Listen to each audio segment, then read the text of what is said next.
Hey there, welcome to Factually. I'm Adam Conover. Thank you so much for joining me on the show again. You know, I've been making comedy here on the internet for a couple decades now. I come up with an idea with my human brain. I write it down. I got some other nice folks who help me out doing that. We produce it, we edit it, we put it up on the internet for you to watch. And if you like it, well, you give us a little bit of money or we read a couple ads. Somehow we make enough money to do it again the next week. I really enjoy doing it and I thank you for all of your support. But you know, in the last couple of years, there's been this new type of content that's been competing with me and other humans on the internet. I'm talking about AI slop. If you haven't noticed, every single platform on the internet, YouTube Shorts, Reels, TikTok, and especially Facebook, is overrun by extremely low quality, frankly, bullshit that is being pumped out at massive rates by AI algorithms. And in fact, those very platforms are paying the people who make the AI slop to upload it, to upload bizarre imagery like shrimp Jesus or fake news stories or horrifying imagery where like a local football coach turns into a demon or whatever. This imagery is tricking a lot of people into clicking on it. Your boomer parents, but hey, even a lot of people I know recently shared this clip of a bunch of bunnies jumping up and down on a trampoline thinking it was real, right? This stuff is everywhere and it is working. It is displacing real content. I hate to even call it content because that gives up the game, but it is displacing real art made by real people at an incredible rate. And it is making the internet, this place I used to love, a place where, you know, you'd turn on your computer and you'd see something amazing made by a real human somewhere else across the world. It's turned it into this wasteland of artificially generated slop. It is one of the most upsetting trends I've seen in technology in years. But, you know, I don't want to overstate it because there are still a lot of pockets of the internet where real human beings are doing really incredible work. And one of those is 404 Media. If you haven't heard of 404 Media, they are an absolutely incredible worker-owned tech journalism outlet that does some of the very best reporting done today on the internet, on technology, on any of the other topics that we cover so often on this show. We have used their reporting in my work itself, and they have also been covering for years this AI slop story better than anyone else has. And I am so thrilled on the show today to have Jason Koebler from 404 Media on to talk about AI slop and what we can do about it. We also get into government surveillance of the internet and how ICE and other government departments are using the data collected by private companies to track undocumented immigrants and American citizens as they travel around the country. It's horrifying stuff. I know you're going to love this conversation. Before we get into it, I want to remind you that if you want to support this show and all the human beings who help make it, head to patreon.com/Adam Conover. $5 a month gets you every episode of this show ad-free. You can also join our online community. We would love to have you there. It's also full of real humans who would love to talk with you about anything that you're interested in. And also, if you want to come see me do stand-up comedy and have that age-old human experience of gathering with other people, laughing in person in a darkened room, well, guess what? I'm doing some big shows coming up on October 5th. I'm going to be in Los Angeles at the Lodge Room in Highland Park. I am so excited. It's one of my favorite venues in the city. I cannot wait for everybody here in LA to see my new hour. Sammy Mowry is going to be opening for me. It's going to be an incredible show.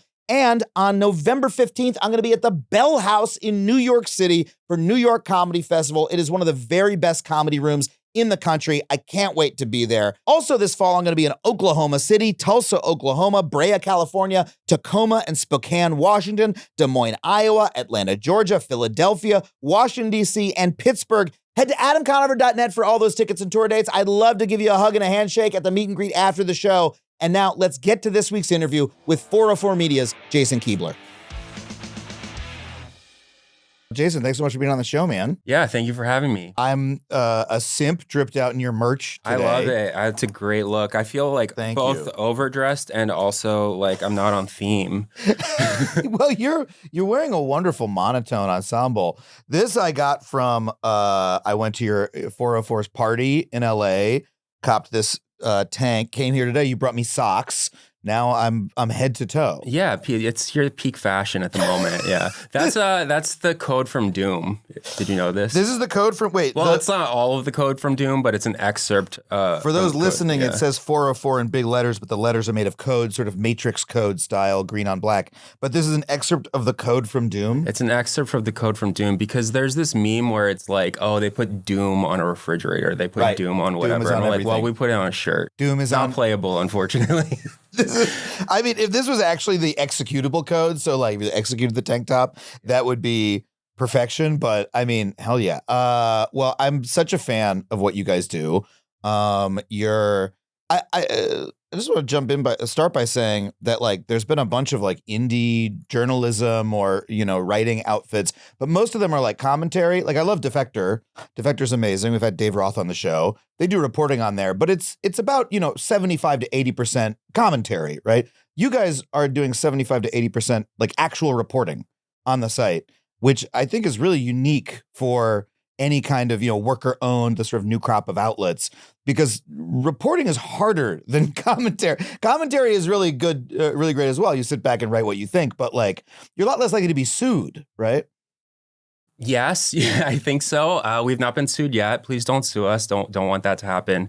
But we all used to work at Motherboard back at Vice, and we sort of learned very quickly that the way to get readers is to share new information. And so we did that by becoming good reporters and just breaking stories about privacy, about surveillance, about AI, about sex work, about porn. At Motherboard, Sam Cole, who was one of my co-founders, was the first to ever write about deepfakes, like ever. Wow. Like porn or? Just the existence of that technology at all, but in porn, because it was originally used for porn, still very widely used for porn. And that headline was like face swap porn is here and we're all fucked. And that it did a lot of traffic, and Vice had very few sort of guardrails about what we could and couldn't do. But the fact that it cussed in the headline was quite bad because then it was being cited by like Congress and things of this nature. And it was like, we put fucked in the headline. It's not the best.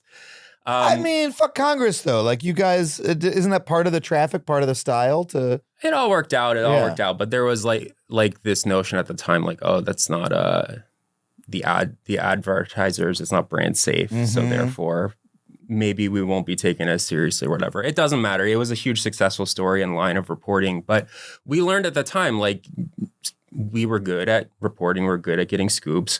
Yeah. We learned libel laws, and we actually learned them somewhat publicly at Vice. Like, we got sued by this company called ShotSpotter, which was their surveillance company that puts, like, microphones in, like, they call them high crime neighborhoods, and these microphones. What kind of neighborhoods are those, I wonder? Exactly. And they're supposed to detect gunshots, and basically we did a story about how cops were, using these for problematic reasons. We got sued. Yeah, the article was very good reporting, but we went through this like very quite scary lawsuit. I think they sued us for over $100 million, which Vice definitely didn't have at the time. But going through that process, I was like, okay, this is like how this works. Like, this is how like this is what a lawsuit looks like. This is how you respond to it, et cetera. And it was an incredibly scary experience, but also became very close with Vice's outside counsel during that period. And so she now represents us at 404 Media. Hell yeah. We have libel insurance. Like we've taken this very seriously, and knowing that we are doing articles about powerful people, about powerful companies, we are very, very careful about making sure that what we report is accurate, that we're fair about how we do it and that sort of thing. But it has worked for us as like one of these worker-owned companies where we're breaking stories and we're telling new information. And I think one thing, like when I think, oh, like what are we? How are we different than other things that are on the internet?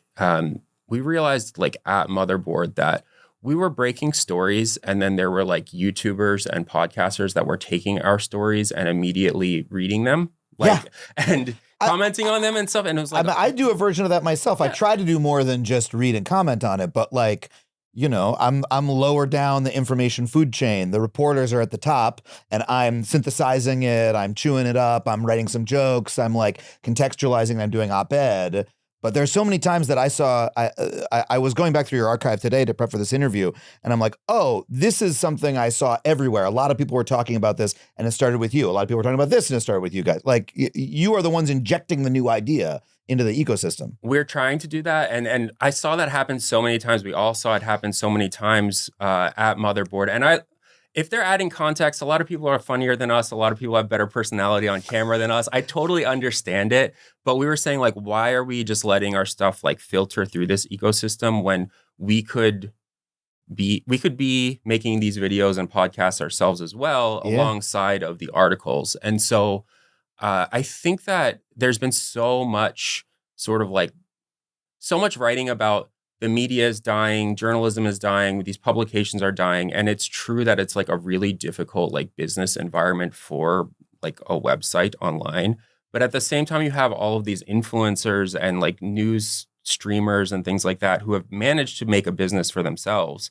And so it's like, well, what if we learned from them by trying to bring some of that to this company? Right. What if you did both things? What if you did the reporting and all the stuff that brings people in the door?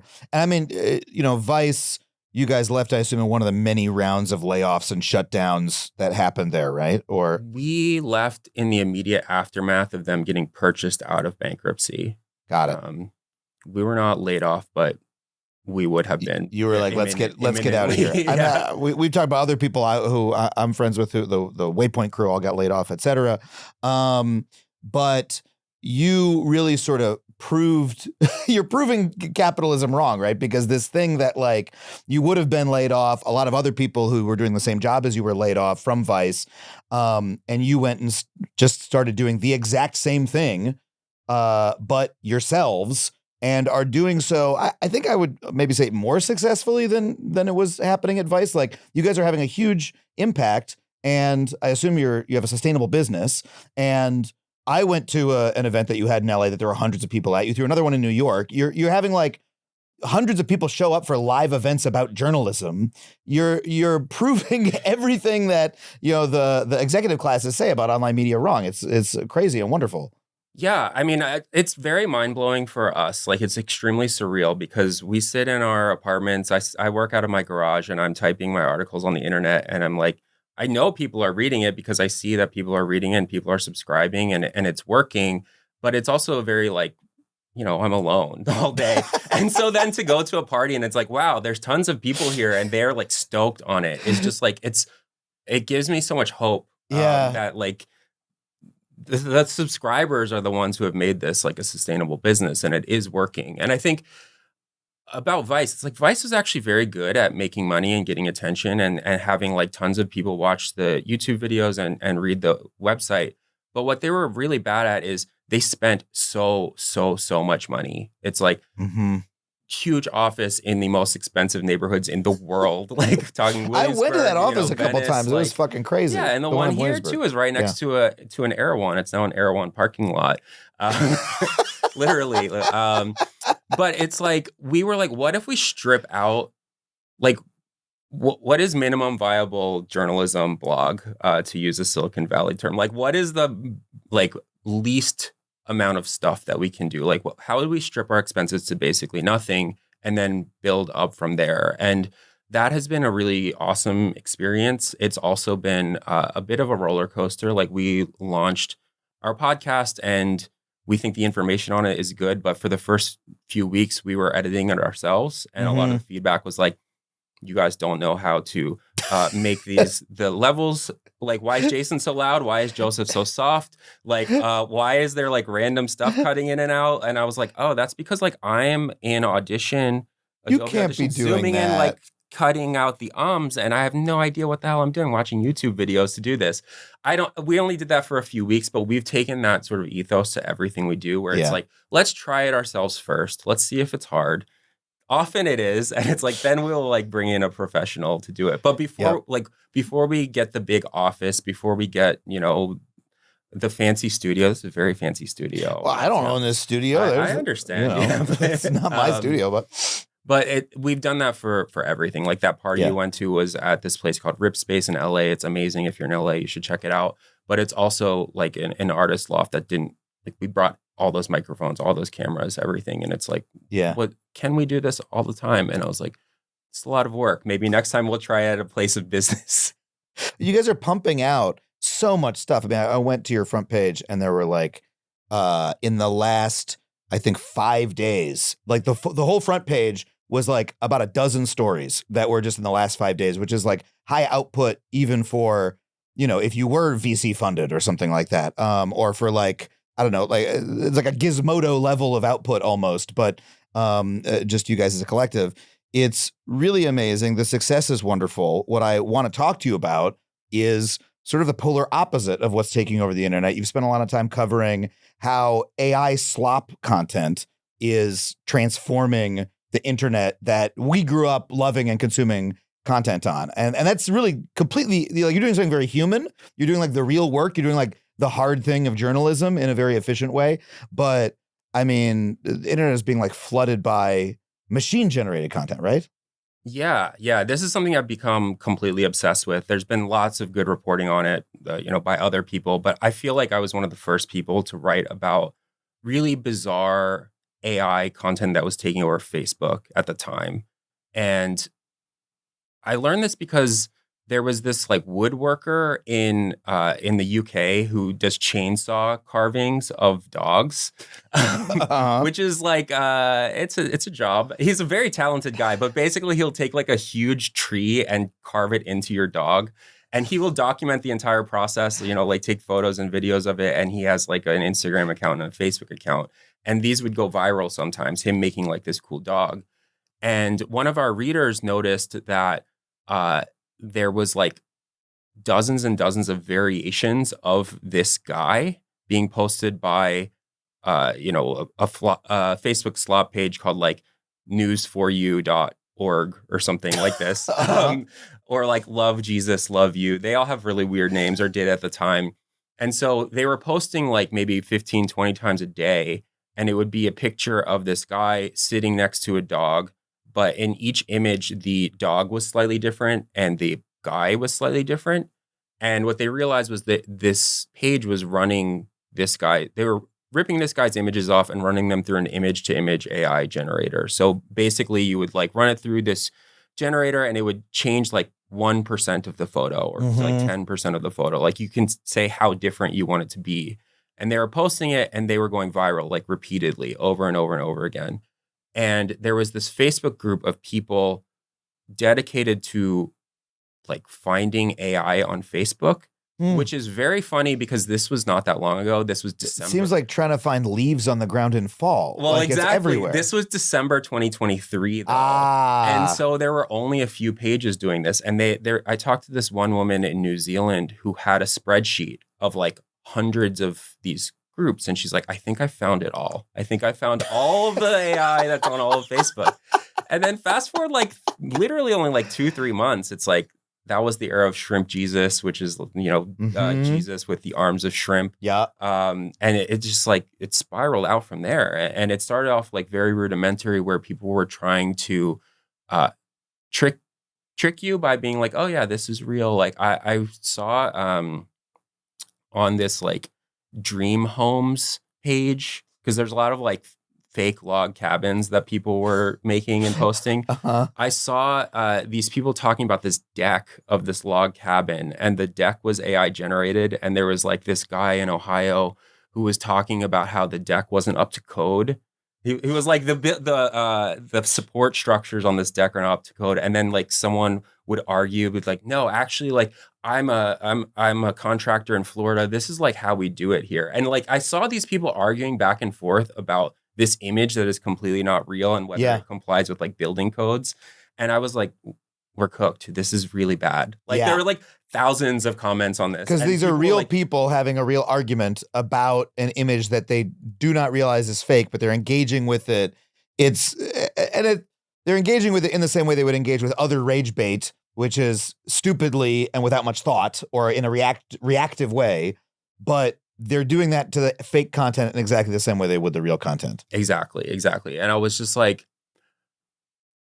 I don't really know how to think about it, but I've spent like hundreds of hours at this point scrolling through Facebook, Instagram. Like my entire Instagram algorithm is AI content at this point because I like engage with it because I want to see what the current like state of the art So it gives you more. It gives me more. Like you interact with this stuff even once, you even like linger on it for too long, and like you get more of it. Because it hasn't been huge in my feeds. Like the bunnies on the trampolines was like a pretty big meme moment where like a bunch of people in my circle got fooled by an image of a bunch of bunnies on trampolines and were like, oh, it's cute. But apart from that, I'm not really seeing much, I think. Yeah, you probably aren't. Okay. But there's a lot there. Yeah. Like it's an endless flood of it. And it's, Ryan Broderick, who runs the Garbage Day newsletter, very good reporter. Yeah. He has access to some tool that shows you like the most engaged with content on Facebook that I don't have access to anymore. Or never did, actually. And there was a few months where it was like the top 10 posts on Facebook were all AI generated. And so, I mean, I got very obsessed with this and sort of the business model of it, the like what's going on behind the scenes of it. And I did this big story about, it's a very like pyramid shaped scheme aspect, which that was a very good episode. But basically, like there's an entire industry of side hustle influencers who are like, you can make money by posting AI content on Instagram, by posting AI content on Facebook, etc. Just buy my $49.99 class. You'll get access to my Discord. I'll teach you the tools of how to do it. And so there's like, a handful of people who are doing this, like, like you're a cuck if you're not making like 6 figures a month making an AI. This is the new passive income. Have your AI agent make content for you and like reap the money. Yeah. Right. And so this is now a new type of content, the content about how to make it. But then there's also just like legions of people who are making this stuff, and they're actually getting paid out by the platforms is what's happening. Because like Facebook is literally paying them to post this stuff. Facebook is paying them to post it. TikTok is paying them to post it. YouTube is paying them to post it. And the way that it works is like each social media platform has its own creator bonus program is what they're called. And so it's like, go viral. We'll give you like they don't call it this, but it's a fraction of the ad revenue for, you get 1 million views. Like we'll give you. Well, and that money is so, for a person like me, is like so minimal. Like I basically stopped around like late 2020, early 2021, I was like posting a lot on TikTok. I was doing stuff for TikTok, and you'd make you get 1 million views, you'd make $40, which is like not enough to be worth my time, frankly. And so I spend more of my effort on YouTube because if something goes viral here, 1 million views is like $4 or $5 grand. Plus, we sell other ads, etc. It's like more of a business for a person, But that's because I'm actually I'm talking into the camera. I'm thinking about what I'm going to say.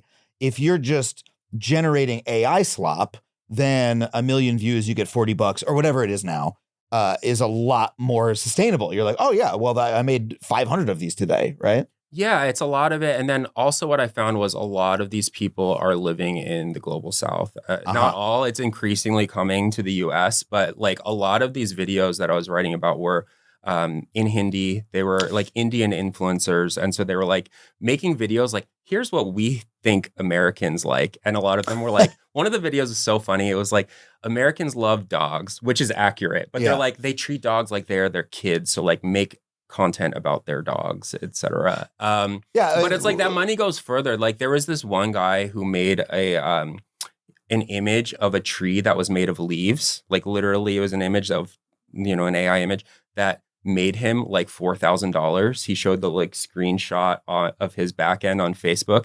And that guy went on like 14 podcasts in India. Like I watched him go onto all of these different ones. And he was like, that's because he also made 4,000 USD. He made 4,000 USD. So he was like, that was like 6 months worth of income at my like tech job in Mumbai. Mm-hmm. Like this is my job now. Like this is what I'm doing. And so these platforms have incentivized people to flood their platforms with AI slop. And I don't know, it's like they're making real money. And so, and then the other thing is like you mentioned, it's like you spend a long time thinking about what you're going to make, scripting it, recording it, editing it, etc. you can generate AI slop very quickly, of course, as you just said. But what you can also do is you can see what works and you can see what doesn't work, and you can iterate on it extremely fast. And so you might try to make like 40,000 images of a train made out of like shoes, and they're like, oh, don't like that. But train made out of leaves, that works. Like, I'm going to now make a lot more of that. And that's what we've seen is like there's these eras of AI slop where something becomes very popular, and then all the creators rush to do that same thing, and then that falls out of fashion, and then they move on to something else. I mean, it reminds me of a sort of mechanized version of what BuzzFeed used to do, right? Like BuzzFeed was sort of this company premised on this idea of we can understand virality and pay people to make those things in a way that is like less cynical than what you're describing, but still pretty cynical. The BuzzFeed era wasn't as bad as the moment that we're currently in, but it's the same thing and the same trends. Oh, now we're doing lists. Now we're doing polls. Now we're doing what, character are you? Whatever. Like, that's not what's viral on the internet anymore, but we're still going through the cycles just much, much more quickly. And now everyone is doing it. So like, what hope does a company like a BuzzFeed have when the public and like everyone on planet Earth is being paid by these, potentially being paid by these platforms to do this? Yeah. I mean, that's the thing is like, it's not just, oh, I'm one person and I'm going to make my one AI, like there's AI influencers are a big thing now. So there are Instagram's accounts of women in bikinis in, vacation destinations, and everything is fake. The woman is fake. The destination is fake. All of it is fake. They have something called FanView, which is an OnlyFans competitor, but FanView allows allows AI influencers. And so you then have men subscribing to these women. And so like I have talked to people who have made these AI influencers, and they're like, well, I'm like a man and I consider myself to be straight. All these guys are sending me dick pics.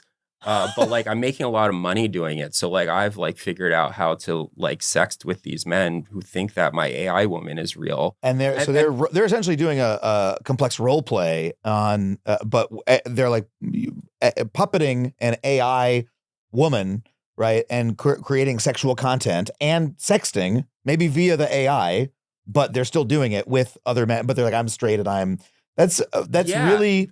I've talked to multiple people about this. I haven't written the article yet, but this is happening. It's happening regularly. And there was actually an article in Rest of World recently, which is a good website that covers international tech. And a lot of them hire AI chatting services in Malaysia, I believe it is. But basically, it's like a call center where you outsource that part of it. So it's like, I'll make the cool, like the sexy pics of the woman, but I'm going to make like these workers in Malaysia do the sexting part of it. Yeah. I brought this up, one, because it's insane, but two, because it's not like these guys who are making money doing this are making one woman. They're making like 50. And so it's like they're running all of these accounts because they've figured out how to automate the entire process. And so with AI, it's not just like, oh, I can like have a meme account. It's like, no, I can run like 500 meme accounts and they all run themselves. I just like have to do some maintenance to make sure that like they're not getting deleted for spam purposes, or like I need to occasionally ask ChatGPT for more ideas to generate images for my like meme account. And so it is pretty bleak, I think. Like it really is like flooding these platforms in a way that, there's like billions of people on Facebook, but then you compound that by the, probably at this point only tens of thousands of people who are doing this. But then, I don't know, we're going into a dark place, I think. So on top of being a comedian and a podcaster, you might be surprised that I'm technically a small business owner. Heck, sometimes even I am surprised to remember that I am a small business owner. I wanted to be a comedian, but you know what? That is not the hand that fate dealt me. But I'm here on the internet making content for you day in, day out. I am happy to be here, and I am happy for all the help I have from writers and producers who help me make this show. And you know what? When I need to pay those folks, it makes it easier for me because I use Gusto to handle all the hard work of payroll. Gusto is online payroll and benefits software built for small businesses like mine and yours. It is all-in-one, remote-friendly, and incredibly easy to use so you can pay, hire, onboard, and support your team from anywhere. And I want to be very clear about this. I used Gusto for years before they ever started advertising on this show. The product is fantastic. It makes my life so much easier so I can get back to writing jokes and not just managing how my business runs all day. And my payroll is pretty simple, but Gusto is ready to be as complex as you need. They've got automatic payroll tax filing, simple direct deposits, health benefits, commuter benefits, workers' comp, 401k, you name it. Gusto makes it simple and has options for nearly every budget. You can also save time with automated tools built right in. You got offer letters, onboarding materials, direct deposit, and more. Try Gusto today at gusto.com/factually and get 3 months free when you run your first payroll. That is 3 months of free payroll at gusto.com/factually. One more time, that's gusto.com/factually. Folks, how much of your personal data do you think is online? It's scary to hear, but it's probably a lot more than you think. Our whole world is online, even if you think your data is not. And that means all kinds of your information, including email addresses, phone numbers, names of relatives, they all exist out there on the internet, just waiting to be grabbed by anyone looking to exploit you. That is why I simply have to recommend Delete Me, a service I've been using for years and actually really believe in. It has really helped me out in my life. Because did you know that there are people out there who make a living just off of trading your personal info? They're called data brokers, and they are serving up an all-you-can-eat buffet of names, addresses, and other personal info to anyone who's willing to cough up the cash. So if you want to take your name off the menu, you really need to check out Delete Me. Their teams of experts diligently hunt down your personal data, remove it from the internet, and keep it gone, keeping you and your loved ones safe from bad actors. As the world gets more wired, there has been an uptick in online harassment, identity theft, even real-life stalking, all because of this easily accessible information. So why take the risk? You, your family, and your loved ones deserve to feel safe from this kind of invasion of privacy. Check out Delete Me, not just for your security, but for your friends and family too. You can get 20% off your Delete Me plan when you go to joindeleteme.com/Adam and use promo code Adam at checkout. That's joindeleteme.com/Adam, promo code Adam. You describe it as that they're brute forcing the algorithm, like they're pumping stuff into it and just seeing what works without any, putting any more thought into it other than just iterating combinatorial explosion. Why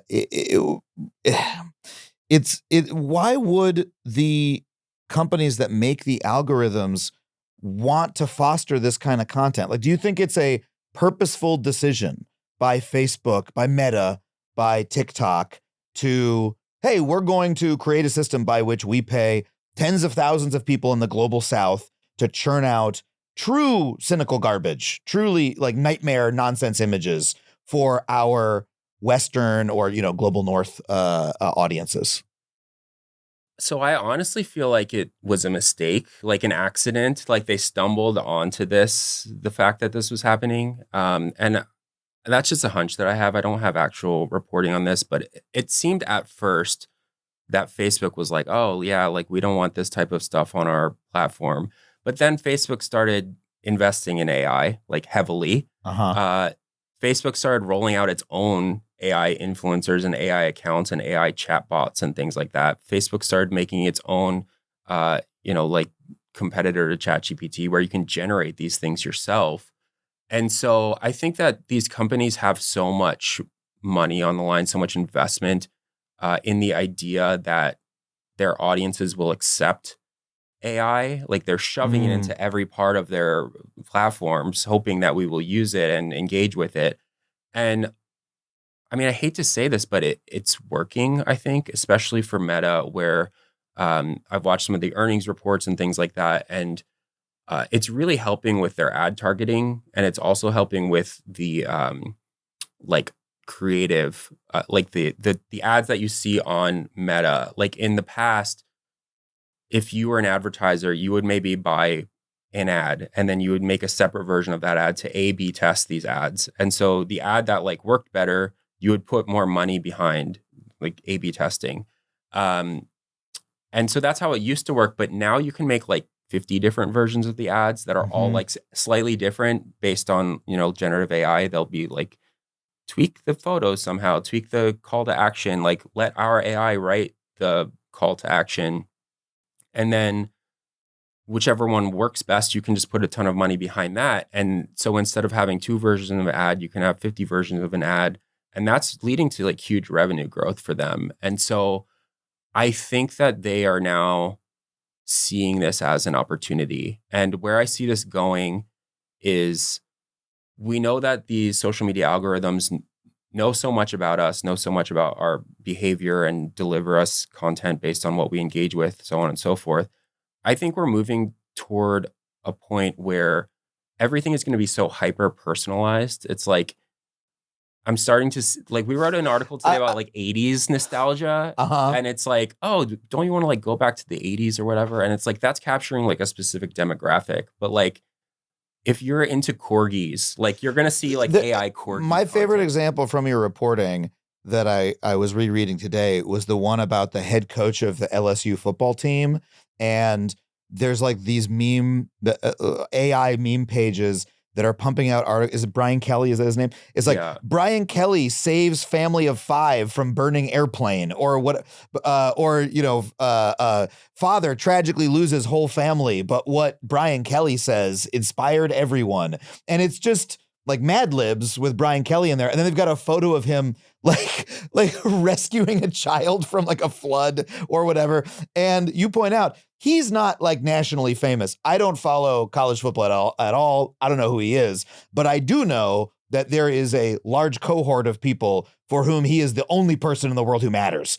People who are obsessed with the LSU football team. They're like thinking about that guy 10 times a day. So this is like custom fake viral content for like literally that one interest group of people who are, if Brian Kelly's in the thumbnail, I'm clicking it. Exactly. And we were talking about BuzzFeed earlier. And the thing that I think about a lot is there was a period where BuzzFeed was doing articles where it was like, only University of Maryland kids will get this. And it would be like, stuff about University of Maryland. And then they would be like, only Arizona State kids will get this. And like they were trying to do that with, their network of freelancers and stuff where it's like hyper niche local content. And that's exactly what's happening now, but with AI. It's like, are you an LSU Tiger fan? Like, we're going to deliver you inspirational content about Brian Kelly saving a kid from a burning building. But then there's also, I'm blanking on his name, but one of the voice from The Voice, one of the judges, like Luke Bryan. Oh, okay. So there's the same content, but about Luke Bryan. There's like the same content, but about Shohei Ohtani. So it's like, like for whatever interest you're in, it's like, here's your favorite celebrity doing really amazing stuff. And like it's kind of, I still think it's very early days. As in, I don't know how big the audience of like LSU Brian Kelly inspiration porn there is, but like this is going to expand out into like any interest that you can possibly imagine. Yeah. And I'm trying to think of what that interest is for me, like when you talk about nostalgia content from my college or like a decade that I lived through, part of the point of that kind of content is that there's a human experience on the other end. Like I followed a meme account for the college that I went to that was done by a current student because she was doing jokes about the cafeteria that I also ate in. And that was like fun to have the connection, right? Like with this group of people. So of course that would make sense. But like, what would I click on that just because it mentions the thing, even though it's fake? Is there something like that for me? Maybe Mario content, maybe Nintendo content, something like that, like where it's just like, I'm a mark for it. Yeah. I've tried to think about the same. I was just like scrolling Reddit yesterday, and my fiance was like, "You're always looking at such wholesome stuff," because I was looking at a picture of like a big wave and like a cool surfer on a big wave, and all the comments were like, "Sick, bro, awesome." So it's like, I've seen a lot of like fake AI, like AI surf content, and I was like, oh, maybe they could get me there. Yeah.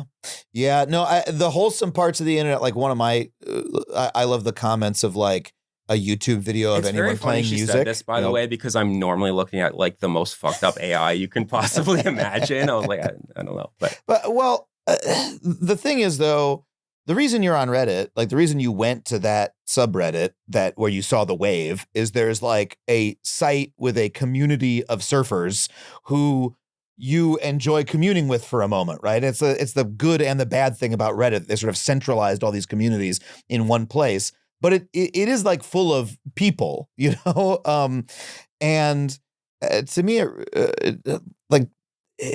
don't these platforms realize how much worse they're making their product by removing the people from it? I mean, I'm sure that like some dementia-addled boomers, right, will continue to click on whatever, and it'll be like abusive to do so. Like when I picture someone clicking on the Shrimp Jesus or whatever, or the Brian Kelly content, I'm like, oh, grandma loves her football team and she's not as quick as she used to be and she fell for it, you know? Same way you picture who's at the slot machines. You're like, oh no, it's people who are, you know, they're taking advantage of somebody. But we know culturally that's bad, right? Like it's pernicious, but it's also a little bit niche in that we all see it as being something that we don't want to seek out, you know? Yeah, I mean, I think in the long term, it feels like there's no way that this type of content can work. Like it feels like, okay, at first people were maybe tricked by it, and then now it's like I feel like a lot of people can recognize some of this stuff as AI, but they're like, oh, it's so weird though. Like I'm gonna stick around and like look at it, like look how far it has come. But then yeah, like it's very hard for me to say just because it's like AI has been shoved into everything. It's like you Google anything on about anything now, and it's like you get the AI summary at the top. And at first I was like, oh, fuck this. Like I'm gonna scroll past it. And now I'm like, oh, like that it basically answers my stupid question I had at the bar about like what year like Cal Ripken was born or something. Yeah. And I'm like, okay, I didn't click on the website who makes its living by posting baseball players' birth dates or whatever. And that's happened across the entire internet. But I do think that there's been a real backlash to AI. Like you've talked to many people about this. And yeah, it's part of my business now is the AI backlash. It's like what I do for a living. Exactly. And that's what we do for a living. Like our whole thing is like for humans, by humans. We're not writing for an algorithm. We're not writing to get like the top ranking on Google. We're not writing to try to go viral on social media. It's like we're just writing out cool shit that we think that we see. And we're very upfront about like we are human beings who are, here's how we do the process. Here's how we do this reporting. And people have responded really well to that. And I think that people also respond really well to your show, to like podcasts that have like a really strong voice that really like lean into the personality of the person doing it. And so I think maybe we're moving toward like an internet where you'll have like these social media platforms and they will be for slop. They will be for like whatever nonsense shows up there.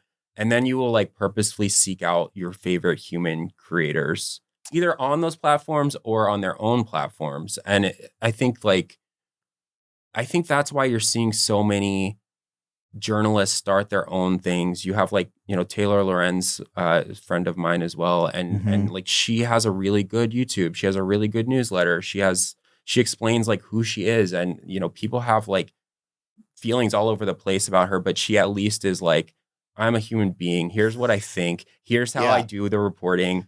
And I'm going to like break some news every now and then. And I think with you, it's like, you have like, here's what I'm good at. Here's how I'm funny. Like people come to you for your take, for your comedy. Yeah. And I think that gives me some hope. That gives me some hope. And I don't think that's going away. I think that this has become a more, like paradoxically, the internet's being destroyed, but like human forward, fuck the algorithm type content seems like it's doing better than ever. Yeah, but I hope so. But the problem is that I still make my living in the algorithmic spaces. Like, you know, for the last 5 or 6 years since my last Netflix show, like I actually know from the beginning of my career, my entire career has been based on knowing what people would want to watch, like basically on the internet. Like my sketch group that got started like pre-YouTube is called Old English. We were making viral videos that we were compressing with QuickTime and uploading,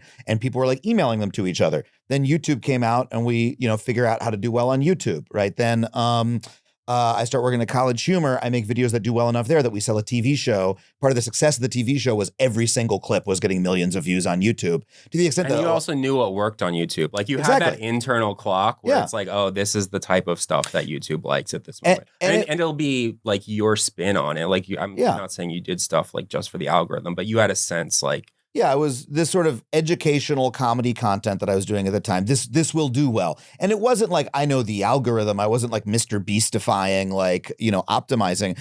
I was just, I know what I like. I know what I would click on. I know what a lot of other people would click on. So this sort of thing will do well.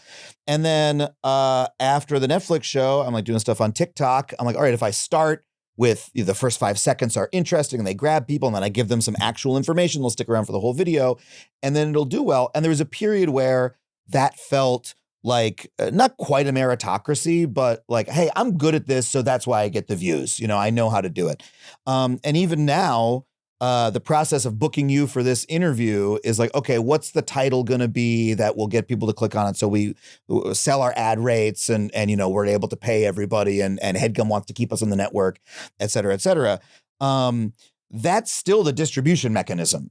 Apple Podcasts, thank you for people listening there.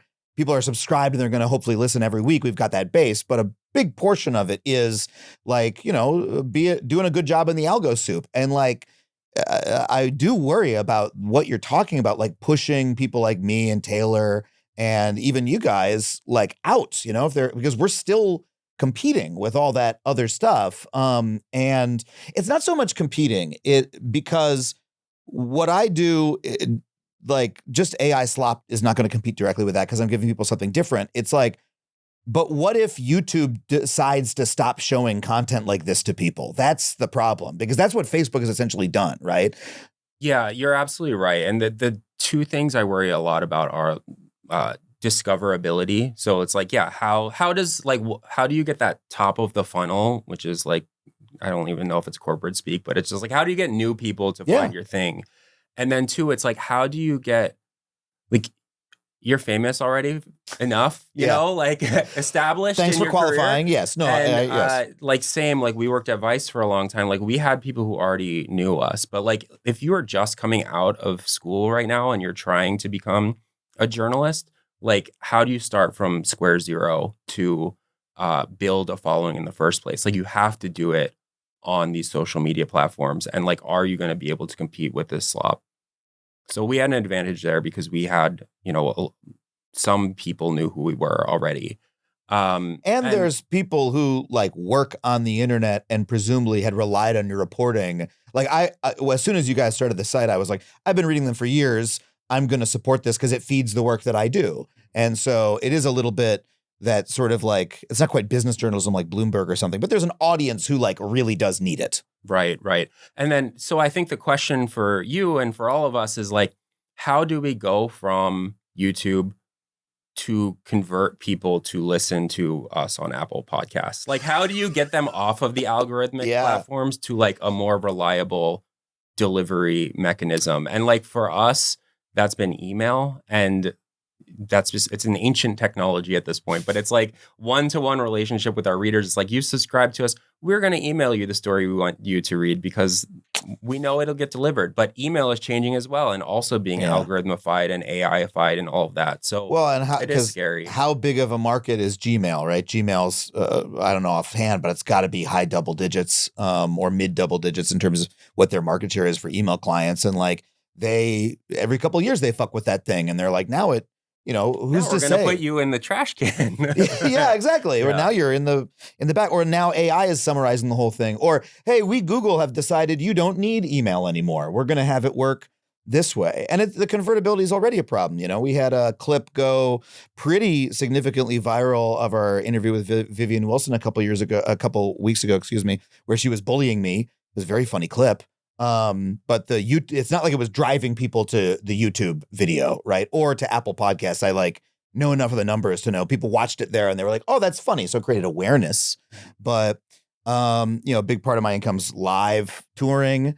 Very hard to get the word out about that on the platforms where people currently, you're convincing me I need to start a mailing list I don't mean to turn this into workshopping my promo. My hope now, my last operation. hope is like group texts where I'm just like, maybe people will share our articles in group text. Like I talk about that a lot where I'm like, if you think this is funny, send it to your friends. Like back to like word of mouth type stuff. Like, I don't know if that's scalable, but it does feel like a lot of our new subscribers say like, my friend told me about you. Yeah. Like directly said, check this out, which is such I mean, it's awesome because that's like the best type of referral that you can get. But it's also like, is that sustainable? Is that scalable? Like, how does one rely on just... I mean, I don't think we talk often enough, first of all, about how like group text or texting period is like the most important form of social media. Like, that's why all the companies like Meta like jammed it into every product, because they want a little piece of the iMessage like pie. But like, that is still that is the real reason people check their phones hundreds of times a day, is not for Instagram. It's for like, did I get a text? And the good thing about texting is it is truly person to person, unless you're, apart from these like giant Telegram groups or whatever, it like human social... What I come back to when I get to this level is I'm like, humans do still exist in the real world, right? We don't literally exist on the computer or the phone. We are walking around. We do have friends. We do have personal relationships. We need to eat and we want to leave the house occasionally. And like, that exists regardless of the algorithms. And that's like what's important about texting to a certain extent. It's also what's important about like me having like a live business as I travel around the country to see people in person. This is like why we threw a party, and it's like, it makes no financial sense for us to throw a party. It's like costs us money to rent a place and like have this. And I don't know how to do a live business, like live events business. So it's like we paid for all the booze. Like we didn't want to charge people. Oh, that's correct. That's correct. That's correct. It's fun. It's fun. But like then people show up and you're like, oh, like you do exist and you do like us and you do want to see us. And it's awesome. It's like, it's so good for our vibes, first of all, but also just like, I'm like my mental health, frankly. I'm like, people think this is sick. It's awesome. Folks, this episode is brought to you by Alma. You know, isn't it wild that the things we turn to for comfort often end up making us feel worse? I mean, I've definitely caught myself doom scrolling or getting stuck in endless social media loops that leave me feeling even more disconnected from the world around me. So in a time when we're all stretched so thin between our physical and digital lives, building real, meaningful human connections has never been more important. That's why if you are seeking some help in dark times, I recommend looking at Alma. They make it easy to connect with an experienced therapist, a real person who can listen, understand, and support you through whatever challenges you're facing. I can tell you firsthand how much finding my therapist who understands me actually helped me on the journey of mental health, and you can find your person too. With Alma, you can browse their online directory and filter by what matters most to you. Then you can book free 15-minute consultations with therapists you're interested in. Unlike other online therapy platforms that just match you with whoever's available, Alma lets you choose someone you truly connect with, because the right fit makes all the difference. With their help, you can start seeing real improvements in your mental health. Better with people, better with Alma. Visit helloalma.com/factually to get started and schedule a free consultation today. That's helloalma.com/factually. That's the same charge that I get out of touring. Like after every single one of my stand-up shows, I do a meet and greet after every single show. And anybody who wants to can shake my hand, get a photo, whatever, because that's genuinely like kind of the most important part to me is like, okay, real people in the real world remember me, saw something I did, remembered it, bought a ticket, came out, and, you know, and like, that's an important relationship that like I want to reinforce, that goes beyond like audience acquisition or top of the funnel or like algo, et cetera. Do you think there's any chance that like the slop is going to push people more towards that? I've already found myself going like when I want to learn about something, it used to be, hey, if I want to learn something now, go on the internet or go on YouTube. And now genuinely, I'm like, I think the best thing to do is buy a book. Like it's actually hard to find good information on the internet at all anymore. And like the old ways are starting to seem better to me. I do agree with that. I wonder if, well, I think you probably are in the minority where it's like, yes, I'm going to go to the library to learn about I'm sure whatever. I am. But I do think... But so were people before the internet. Not that many people went to the library, you know? Yeah, that's true. And I think also, I mean, I talk a lot about the media business because that's what I'm in, but it's like there has never been really an audience problem. It's like, if you did good work, people would read it. And that number would fluctuate. It's like, you know, millions of people every month read our articles at Vice.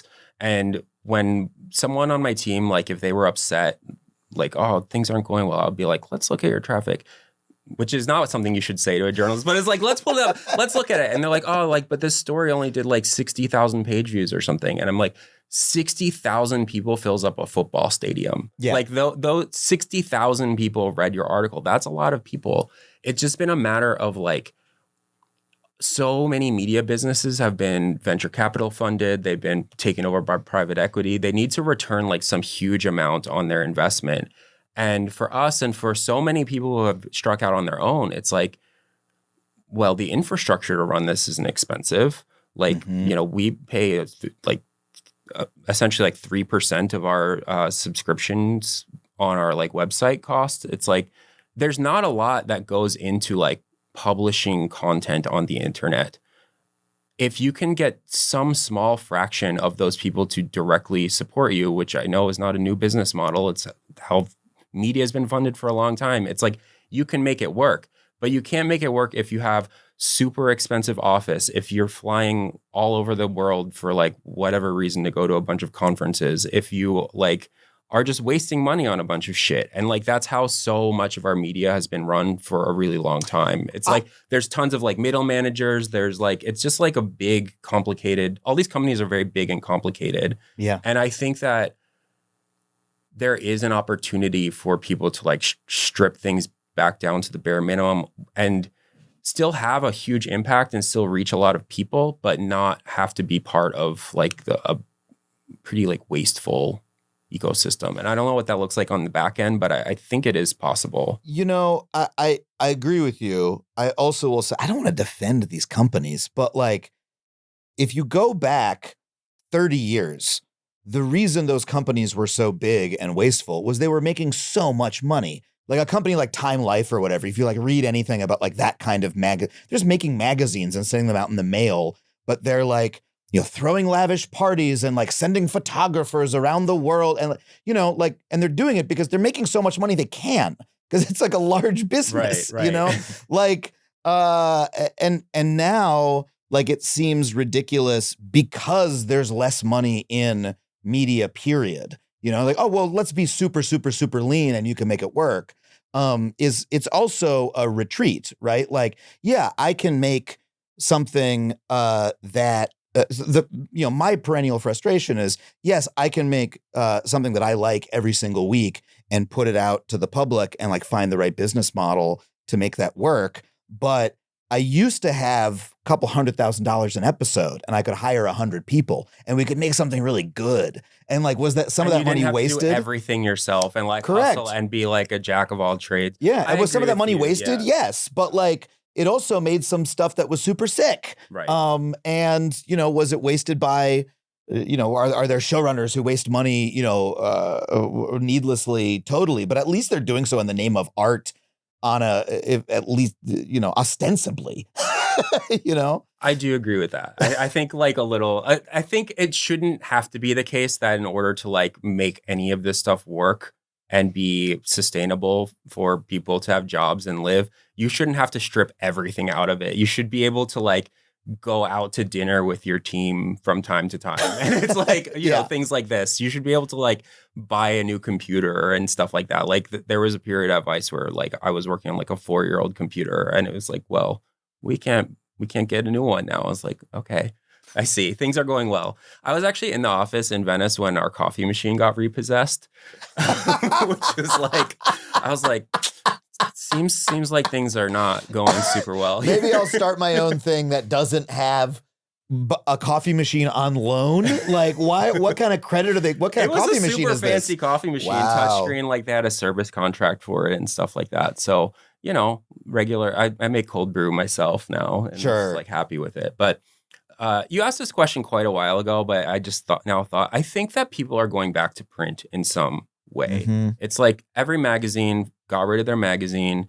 Every like newspaper got rid of their daily newspaper and things like that. And you see places like The Onion have brought their newspaper back. I know that's a one-off and that they have people who really know what they're doing running it at the moment. But I do think that we as a society are looking for alternatives to the algorithmic distribution system. And it's like, sending stuff in the mail to people is a potential avenue. Like printing books, putting them in stores, another potential avenue. And I think that I think you're going to see more of that, and I think it's cool. Like I think we're starting to see like a return to like physical media. Yeah, it's certainly what I've been doing. I'm like have more magazine subscriptions right now. Like I wanted to read Wired's coverage, and I was like, fuck it, I'll get the monthly magazine. Like, yeah, it's not more expensive really than the digital version, like maybe a couple bucks more. I'm like, then I get a pretty thing in the mail. Like, yeah, that's nice. Yeah, you take it to the beach and if it gets wet, it's like, okay.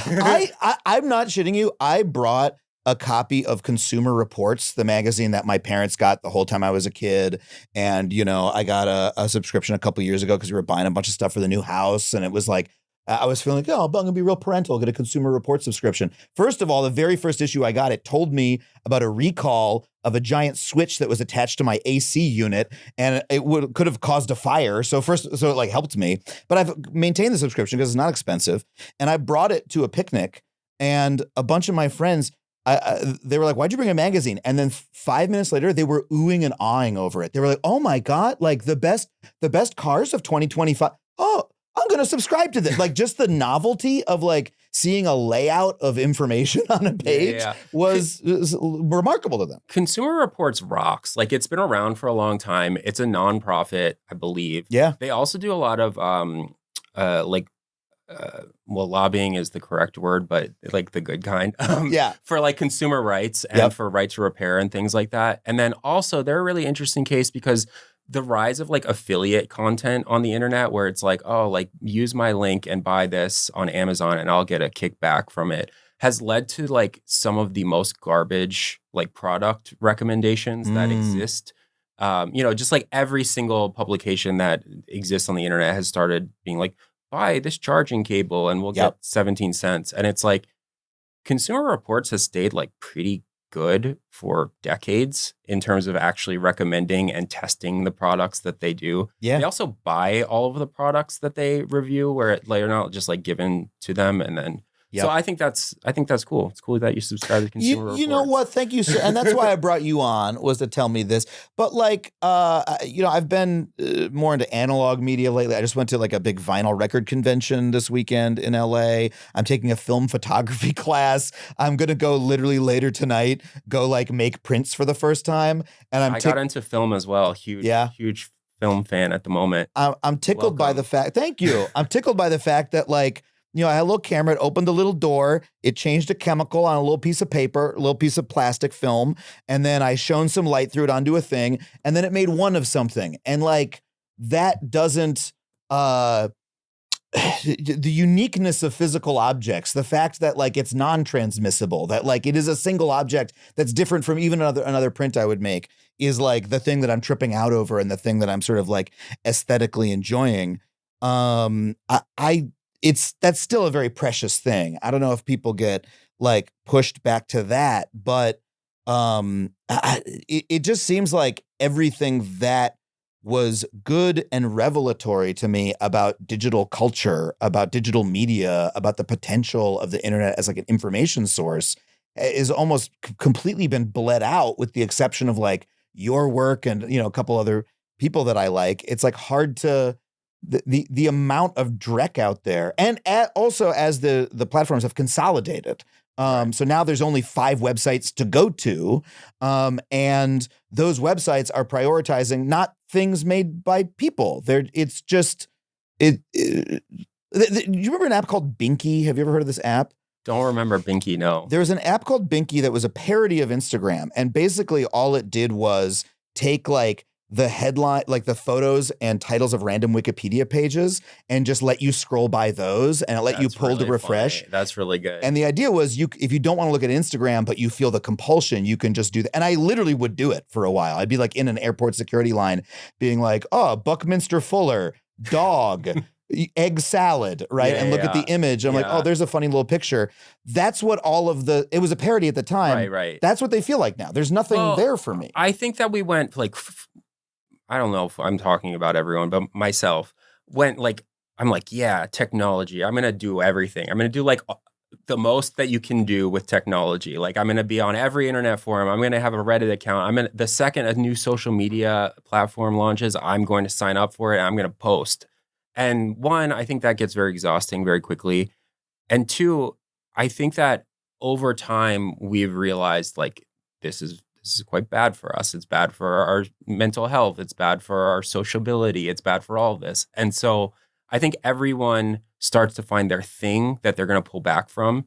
And for me, it also was film photography, because I was realizing that I was taking out my iPhone on trips and I was taking like 400 pictures of the exact same thing and then like never looking at it ever again. Yeah. And I was like, cool. Like, why did I do that? These pictures suck. And now I'm like, oh, I'll bring my camera. I'll take like a couple pictures and then I'll develop them like a few weeks or months later. And then I'll like remember that time that I had and it was nice. And like my favorite thing to say now when I take pictures of my friends, and you can use this if you want, is take the picture. You'll see that in 3 to 6 months, like when I get around to developing this. But it is cool. And I think that you start to like, having grown up with the internet largely, like I got dial up when I was like 12 or something, 11. Yeah. Like, I don't know. I was on like old AOL chat rooms, like as a child. And so I saw like this whole evolution of technology over time, and so did you. And I feel like I was like, yeah, this is cool. Like I can talk to my friends. They're in Australia and I play video games with them over the internet. And like, that was really awesome.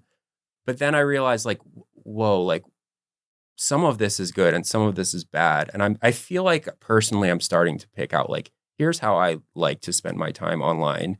And here are things that are better done the old way, which is like reading books, taking photos, whatever. Yeah. And hopefully other people will realize that's possible as well, and will like find their things that are not just like scrolling the algorithm at all times. I mean, the hope is that I guess all I can hope is that things get bad enough that more people do that, right? That like we'll start to see the internet as like a casino, right? Where, you go by Mohegan Sun or Yamava or whatever, and you're like, oof, I'm glad that's not my thing. There are people in there. God love them. Or maybe they go for a weekend, they have a nice time. But also I know there's people who go there every day, and I feel bad for them, but like, I'm going to go do something else. Maybe the internet will become that bad. Yeah. that it pushes more people away, that's like a dark thought that I have, because it used to be the most exciting thing in my life. It used to be the most exciting like innovation, right? It's a bummer what has happened. It's a bummer, and there's so many people doing cool things and like, sort of resisting the tech oligarchs and the big tech companies and building like cooler indie small companies and like things you guys. Like that. Thank you. But like, as we've written more and more about the internet, more people start reading our stuff, and then they send us tips. They're like, oh, I work at this big tech company and like something very bad is happening. Like we're draining the blood of children and drinking it at night or whatever. And I'll be like, oh, I wanted to write about like this cool company that was like doing a cool thing. And then someone will like hit me up on Signal and be like, here's something horrible happening. That's very urgent. And it'll in my mind, I'm like, like, it's really important that people know about this thing, because like when you do a good article about like, a surveillance firm overreaching, or about ICE raids or whatever, like we do a lot of articles that end up having some sort of impact, and like that company stops doing that, or like Congress starts an investigation, or a state passes a law or something like that. And that's very cool to see that happen. But I do think that our website ends up being like pretty dystopian. Yeah. Even though we live in very dystopian times, but there are like really cool distributed movements, like, I don't know, like nonprofits doing cool stuff. And it's like, I would like to spend more time lifting that work up. It's just a matter of like finding enough hours in the day. I know what you're talking about. Like, do you know Andy Baio? Yes, he's amazing. Yeah. I've read his blog, waxy.org. He also organized the XOXO Festival for many years. Incredible guy, incredible internet culture guy. And I've read him literally for 20 years. And he just has a link blog on the side of his site and he posts like cool stuff he finds. And I just think about him. He used to just, it was cool thing, cool thing, cool thing. And now it's like, cool thing, awful thing, awful thing, cool thing. You know, and he's just posting as he feels like it. But like that transition where it used to be turn on your computer and go delight yourself with something a cool human is doing that you never even thought was possible. And now it's like, I turn on the computer and I either go look at shit that makes me feel bad or I go read about why the internet is making me feel so bad. It's a bummer. And then like, I got to turn it off and read a book. You mentioned ice raids. I just want to talk about another big thread in your coverage that has been really invaluable is how much you guys cover surveillance, specifically government surveillance. And just like what has jumped out to you about that dystopian piece of the internet? Yeah, we've been writing a lot about a company called Flock lately, which is they make automated license plate readers. And so these are cameras that detect every time a car drives by them. They take a picture and they basically like document the time and place of it. And Flock started by going to like all these small communities around America saying like, you have a stolen car problem, like we take pictures, we'll help you recover stolen cars. And seemingly it's like pretty good at that. But they basically went from like city to city, got a lot of people to sign up, like a lot of different towns to sign up, and they can contribute that information into what's known as Flock's national network. And so suddenly you have like, I don't know, Columbus, Ohio has its own little network, but then they're sharing information with Chicago, sharing information with Detroit, sharing information like all around the country. And like before you know it, there's a national network where you pretty much like can't drive in the United States without your whereabouts being known. Because they're just, they've got cameras, they're scanning license plates, like the makes of cars or whatever. And yeah, they're just tracking people wherever they go. Yeah, and it's like if you drove across the country, you would drive through like tons of towns that have them. And so, you know, and cops have access to this system. And so we learned that local cops were giving access to in some cases, access to their accounts to Customs and Border Patrol or ICE. And wow. ICE doesn't have a contract with Flock. Customs and Border Patrol didn't have a contract with Flock, although recently they have got access to Flock. And then minutes before we recorded this, we did an article and Flock said that they shut off access to this. But basically, this technology is being deployed all over the country, and it was made for one purpose, theoretically, which is like recover stolen cars. And now it has been used by, the federal government to look for undocumented immigrants, and in some cases, illegally, because some states don't allow the use of this technology for the purposes of immigration enforcement. And so that's been like quite a depressing thread to follow, but I think it's been I'm very interested in like how surveillance technology proliferates around the country. And so that was a really interesting one where it's like, oh, like just a few years ago, they were only in a few towns and now they're like in thousands of towns. So following that sort of arc of like, how does a technology become something that is like intended for one purpose, but then used for something totally different? And the only thing stopping the government from getting that information is either the government not asking or the company refusing, right? Like I think about how often like the FBI has like asked Apple to crack their encryption for them. And Apple is big and powerful enough of a company with enough of a genuine commitment to security. They have enough, I assume, real security people on staff to go, no, we won't do that. We're creating like a real security products to a degree that I'm still confident, in like the encryption on my iPhone, right? I know enough to be, but like when we have a government that doesn't give a shit about any of that, also doesn't give a shit about the law and won't be prosecuted, and a company with just a little bit less of a commitment, which Apple could have, like, let's check back in 6 months to a year, right? They're already giving Trump glass statues in his office.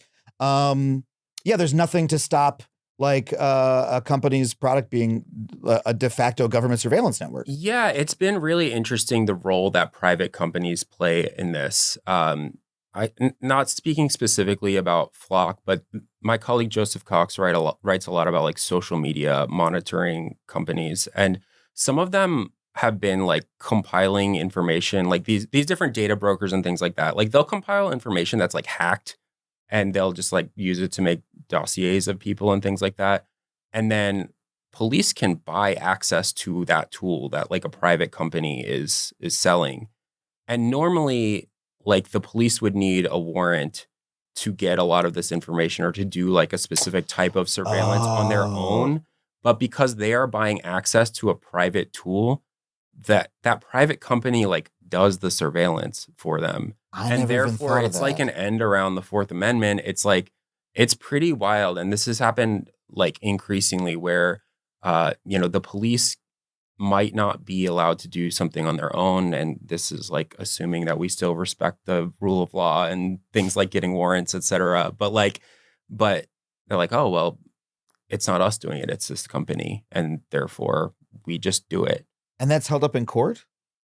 Well, I mean, there's been a lot of court cases, and like sure. they sort of have to like work their way up. Like there's currently a court case in Virginia Beach about Flock, where there's this guy there's a Flock camera. Like he lives in a cul-de-sac and he can't leave his house without driving by a Flock camera, and so he sued the city, and Flock got added as like a defendant in this lawsuit about whether they're allowed to have this, because you can have like a camera in public. There's no like expectation of privacy. So right, like, for the same reason with our film cameras, we can go take a photo of somebody in the park and might be rude, but it's not illegal because they're in public, and so is the camera. And that's like a well-established legal principle. Right. And so, but now the question is like, can you have 80,000 cameras on 80,000 street corners that are always connected to the internet and talk to each other to like do this? And so this case was not thrown out by a judge. Like it's going to the next step basically, which is like the judge found that perhaps the cops should be getting warrant for this sort of search. And that would be like a really huge change, because we've been getting records lately. Like we file a lot of public record requests and get back information. And like there's tens of thousands of, well, I don't know how many, but there's thousands and thousands of searches every month done by police all over the country, almost none of them with a warrant. And so if this court case goes through, like maybe things would change. And so there are court cases. It's just they take often years to like work their way up, because a lot of them are usually not that high profile. Like usually it's like someone who's been arrested for a crime challenging it in some way. And so, that you either rely on like the Electronic Frontier Foundation or the ACLU or like one of these nonprofits to represent you pro bono.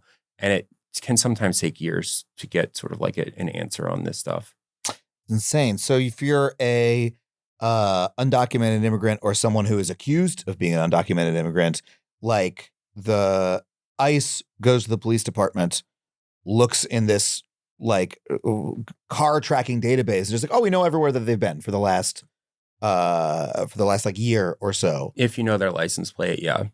And what we know is like the federal government has been doing a lot of data sharing from within different agencies. And so they're marrying like IRS data with like DHS immigration data and like employment data and like combining it all. And that was like a huge part of sort of like what DOJ was sort of doing in the early days of this administration, all of several months ago. And there was a lot of reporting on it, but there was so much reporting focused on like the destruction of the federal government and federal bureaucracy and all these people being laid off. But like a lot of the data silos have been knocked down by this administration. And that is really scary, because a lot of these data silos existed where it's like, if you're an undocumented immigrant, you can send your kid to school because we want kids to go to school and things like that. And that information won't be shared. And like increasingly, the administration is trying to get data that like for law enforcement purposes that they couldn't previously use for law enforcement purposes. Yeah, the silos were inefficient, but they were also like designed to keep the data separate so that you couldn't track someone throughout the United States. So that there was, or so like an undocumented immigrant could like pay taxes, for example, and like so then the U.S. is getting revenue, but now they're trying. I think they did. I haven't been following super closely, unfortunately, but I think now different parts of federal law enforcement can get information from the IRS, and that wasn't the case for a long time, or from like Social Security Department, from Department of Education, et cetera. And so that's been a big part of our reporting focus as well. Is just like how is information shared? Well, it's surveillance and privacy focused, like anything to do with government overreach, that sort of thing. How tech companies are helping the government. You know what I just learned through my own random research the other day? I was just thinking about like when I was 18 and I had to sign up for selective service for the draft. And I just remember being like, I don't want to go to Vietnam. Do I have to do this? But I did it, right? You're supposed to. And I was just like, let me go look at whatever website that is. How do you do it? It's just a little form. There's a PDF. Who has to sign up? And I go through and it says citizens, immigrants, and undocumented immigrants are required by law to sign up for the draft. Isn't that insane? I had no idea. I'd never seen that information anywhere else. That's the thing, is that we have asked undocumented immigrants to like interact with the system. Right. And like a lot of them have, because in some states you can get a driver's license if you're an undocumented immigrant. Yeah. We ask them to send their kids to school because we want educated kids. I mean, I know undocumented immigrants who came to this country when they were 1. They went to an American school. They grew up, and they're dreamer status during the Obama years.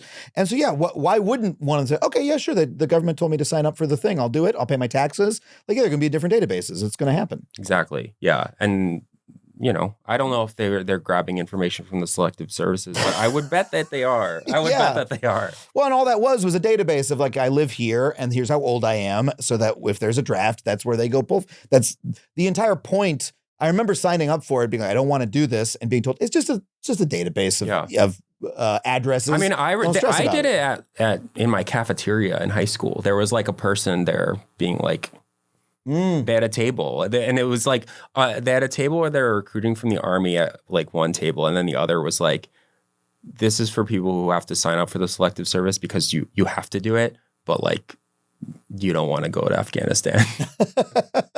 So it feels like, I mean, why would people engage with these systems if the silos are being knocked down, they're using to persecute people, but then also if we're being surveilled at every moment? It's like we're moving from an information economy where it's like, oh yeah, sign up for this thing, pay your taxes. You want to, get a social security number, it'll pay you back later, to the government is conspiring with private companies to follow you wherever you go. And the fact that this is being put into place by people who sort of like claim to care about freedom in some abstract sense. Well, I'm like, I think you're pulling us towards like a Neil Stephenson novel, like level of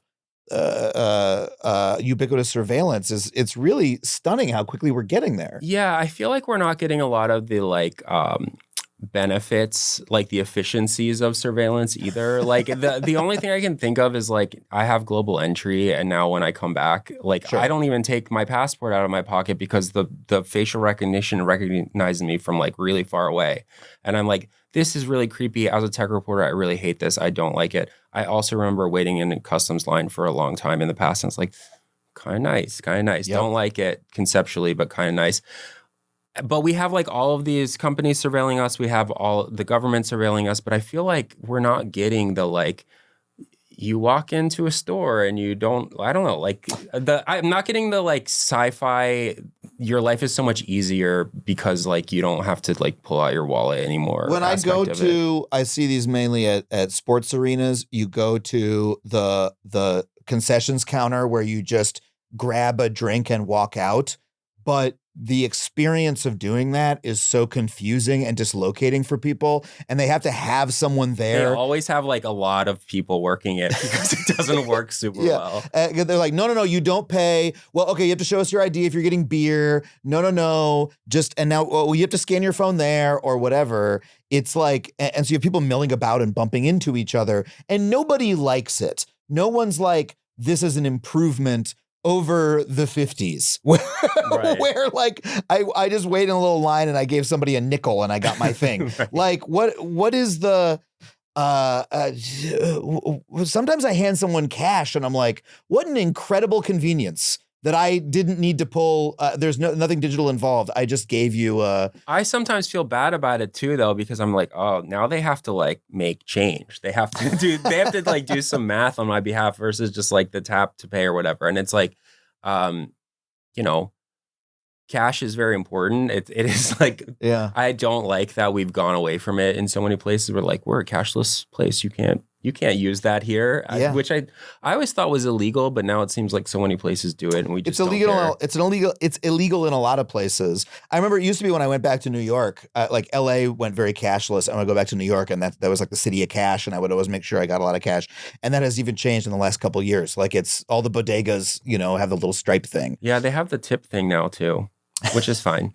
I'll tip the bodega guy. Yeah, no, I will too. But I was like, I'm just buying a Snapple. Yeah. I mean, I don't know. How is it for your mental health, tracking this slide into this dystopian world? I've been doing it now for like almost 15 years just been a tech reporter. And I feel like I've been writing about kind of the same things, obviously to like a different degree. But there was never a period where I was writing like, here's the cool new app update that like adds a new feature to Facebook or whatever. Like I was always kind of writing like, here's the new privacy features on the iPhone, or like, here's Facebook is not doing a good job with hate speech, which it never has. And so it's kind of the only thing that I know. I would like to know what it would be like if I logged off for like an extended period of time. But I love what I do. And I think it's like, I feel like I have different parts of my brain where it's like, okay, I'm going to like dive into this AI slop hellscape and scroll through it for a long time and feel like really bad. And then I'm going to like not look at a screen for the entire evening. I'm going to go surfing. I'm going to go for a run. I'm going to go for a hike or whatever. Like take some film photography of your friends. Take some film photography. Although, I mean, I've had, if we're doing a confessional here, it's like I've had like some severe like anxiety and panic attack problems, and they were way worse like, 5-6 years ago. I think when I was like mainlining the internet without these outlets, like I really very purposefully was like, I need to get into surfing because you can't bring a phone out there and I can't see it. And I feel like that has been like so good for my mental health to be able to have these like super specific like log off periods. And I don't know what was causing the anxiety, but I do know that like as I started consciously not mainlining the internet, it was better. Yeah. No, for me, the big flip was the pandemic. Was when I was younger, the screen was a place of like freedom, of possibility, of creativity, and of relaxation a lot of the time. And then after being cooped up inside, and I was running a television show and like forcing myself to work, and also like mainlining the internet. I'm now just aware, screen feel bad. It's made me stop enjoying video games as much as I used to, unfortunately, and things that I used to really enjoy. And like, it's harder for me to like watch a movie at home, which is a real form of art I'd like to engage with. But it just switched. It like became a source of anxiety in my life. And now like, 3D real world. Yeah. Like, I mean, there's that relief. meme like time to log off from bad screen, go to good screen. Yeah. When you're finished working and you're like, I can scroll my phone now. And it's like now they're kind of both the bad screen. Yeah. Well, I can't thank you enough for coming on and talking to us about it. Give us the big plug. I mean, I can't imagine people aren't going to want to sign up after sign up after hearing all this, so we're at 404media.co. We're a reader supported publication, so we need subscribers. So please check us out. We're also on YouTube as 404 Media. Please come check us out. We talk about this stuff. And you know what? Can I just say, I'm sorry, because we ended on like a down note about screens and the internet. And I feel like we shouldn't, because what you guys do is like one of those human places on the internet that like keeps me coming back. And when I engage with your work, like I am energized. And you do post a lot of positive stuff about, you post a lot of cool science stories. You do post stories about like creative things that people are doing. And we also do some like shit posting, like old school blogging that feels like it doesn't super exist on the internet anymore, outside of like Defector and Aftermath and Remap and these, worker owned places, because so many places have been sort of chasing like SEO and things like that. But like it's a place to have fun on the internet. We're like so thankful that we've been able to do this and that we've had so many people support us, and we've been able to like create our own jobs, and it's awesome. Yeah, and that is a thing that the internet promised us, and to see you guys do it and like, create your patch of earth there, where when I go to your site, like I am excited about like, despite the talking about like a lot of things that are bad about digital technology, you're doing it in such a fun way, in an engaging way. It really is like a bright spot, and it's something that makes me more optimistic, even as you're talking about stuff that makes me more pessimistic. So I really hope people check it out and support. Yeah, no, thank you so much for having me. And I feel the same about your podcast. So thank you. Oh, that's really nice. Thank you. Well, thank you once again to Jason for coming on the show. I hope you enjoyed that conversation as much as I did. Please support 404 Media and consider supporting this show. If you want to do so, head to patreon.com/Adam Conover. Once again, $5 a month, every episode of this show ad-free. For $15 a month, I'll read your name in the credits. This week, I want to thank Nick Wagner, Jake Callan, Hey Look a Distraction, Uber Elder, Avaro Eggburger. You know what? Let me choose some random people from the middle of the list. I also want to thank Danielle Morgan, Solar Yeti, Brennan Peterman, Ultrazar, and God King, Engineer of Beaverkind. Thank you so much, God King, Engineer of Beaverkind. If you want me to read your name or silly username at the end of the show, once again, that URL, patreon.com/Adam Conover. Of course, I want to thank my producers, Sam Rodman and Tony Wilson. Everybody here at HeadGum for making the show possible. Thank you so much for listening, and we'll see you next time on Factually. That was a HeadGum podcast.